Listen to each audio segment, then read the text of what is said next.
मनातून अतिशय आनंद होतोय की 2009 नंतर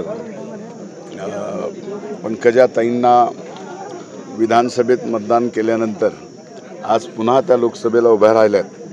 त्यांना देशाच्या सार्वभौम सभागृहामध्ये मतदान करायचा एक मला लोकशाहीने जो अधिकार दिला आहे, संविधानाने जो अधिकार दिला आहे तो बजावला आहे. आणि या ठिकाणी आज त्यांच्या प्रचाराची पूर्ण जबाबदारी असंख्य कार्यकर्त्यांनी या ठिकाणी घेतली आणि आज मतदान करताना त्यांना जे समाधान आणि आनंद होतो आहे तीच भावना माझी आहे. कदाचित थोडीशी भावनिक आहे, पण नक्कीच आज गेल्या 45 दिवस जे कष्ट घेतलं, आज मतदान केल्यानंतरचं एक जे समाधान असतं ते या ठिकाणी मिळालं. सहपरिवार नाही, स्वाभाविक म्हणजे हे बघा, परिवार अनेक वर्षानंतर अनेक वर्षाच्या संघर्षानंतर एकरूप झाला. परिवार एकरूप झाल्यानंतर विचाराचं सुद्धा आमच्या दोन्ही ज्या वेगवेगळी विचारधारा होती त्याची एक गठबंधन झालं.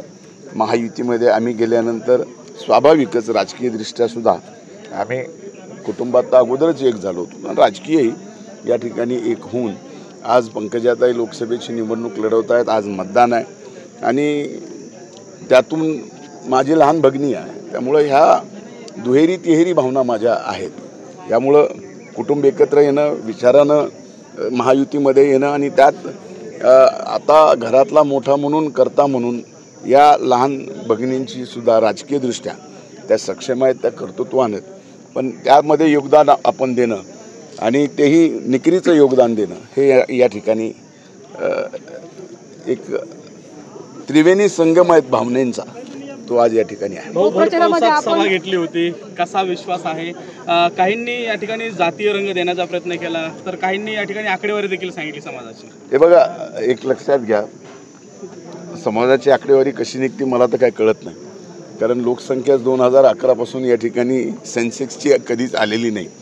तर लोकसंख्या नेमकी खरी किती ही सेन्सेक्सने आली नाही, त्याच्यात जातनिहाय सर्वे कधी कुणी केला आणि याच्यानंतर म्हणजे काही गोष्टी कमालीच्या सोशल मीडियावरती फिरल्या. त्या एक ट्रिक्स असतात सोशल मीडियावरच्या वेगवेगळ्या घटकाला इन्फ्लुअन्स करण्यासाठी.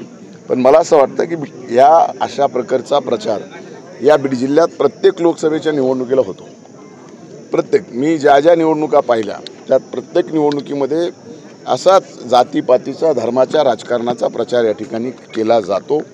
पण बीड जिल्ह्यातली मायबाप जनता अशा विचारधारेला बिलकुल मातीत घालतात हे आजपर्यंतच्या लोकसभेच्या निकालाच्या अंती लक्षात आलेलं आहे.